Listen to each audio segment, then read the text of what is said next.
أعوذ بالله من الشيطان الرجيم. بسم الله الرحمن الرحيم.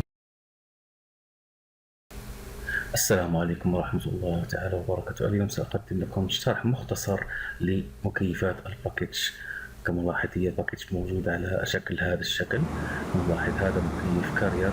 عندنا باكيج يعني مكون من القطعتين الداخلية والخارجية، الإيفابوراتور والصوتر. هذا مكان مخارج الهواء والمدخل.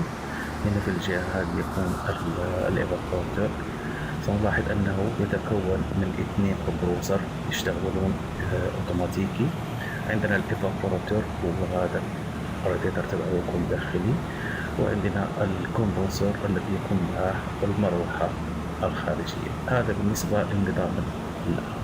هذا المحول يشتغل 24 فولت، يقوم بتشغيل الكونتاكتور تبع المروحة والكونتاكتورين هذا تبع الكمبروسر يشتغل 3 فاز. هذه هي التوصيلات للريموت كنترول الوحدة الداخلي. عندنا هذا الكوباستر، وعندنا هذا التايمرات تبع الكمبروسر الذي يشتغل على التوالي، كل كمبروسر على حسب قوة التبريد. هذه هي الكهرباء، وهذا هو النظام تبعه. هذا الكمبروسر الخارجي. لا تنسى الإعجاب والاشتراك في القناة. جميع الحقوق محفوظة لدى قناة